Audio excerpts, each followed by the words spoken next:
大家好，我是地大贤。今天继续训练虎皮鹦鹉，已经是训练它的第7天了。最近进度一直停滞不前，原因是因为这2只虎皮鹦鹉在笼子里待了3年，它们在外面的时候没有安全感，警惕性非常高，所以在每次上手之后你去摸它，和它去互动，它就很容易飞走。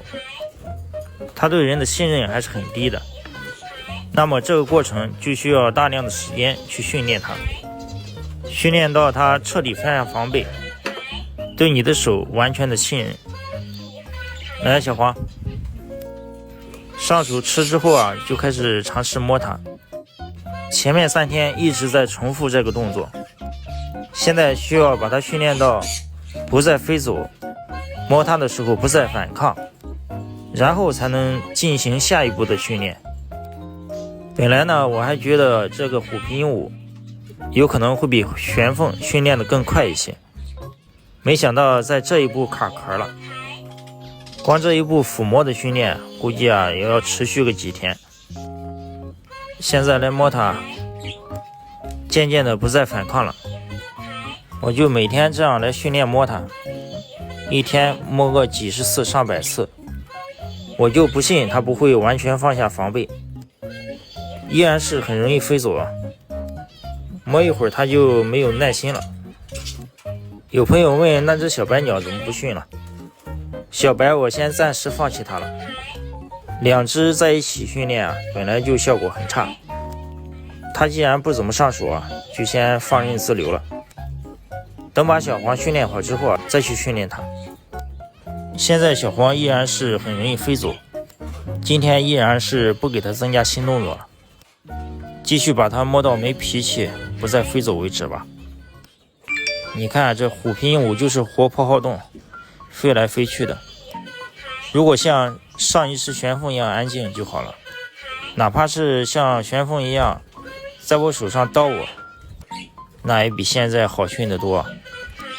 趁这个机会我再给大家讲一遍我这套训鸟方法的流程。如果你的鸟是一只长期关在笼子里的笼养鸟，如果想要训它，那么第一步是控食。控食方法是早上拿走食盒，晚上睡觉前再放回，利用白天训练它。训练的最佳时间是中午和下午，正是处于它半饥饿的状态。第2步是笼内守卫，手拿鸟粮伸进笼子让它吃。第3步笼内上手吃。第4步趁它在你手上吃的时候，手抽出笼子，把它带出来吃。第5步笼外上手，让它主动出笼飞上你的手。第6步被动摸头，趁它低头吃的时候，手指放在它的头上方，让它抬头能蹭到你的手。第7步主动摸它。第8步右手喂左手摸。第9步手拈食物喂它。以上9步一定要注意，每一步要训练熟练以后再进行下一步。通常每一步至少要训练个1天。如果这9步都熟练以后那基本上就是一个手养鸟了。后面可以再进行更进一步的训练，让它变得更加亲人，会更多的技能。以上是我这套方法训鸟的步骤。这期的视频就先到这里了，我们下期再见。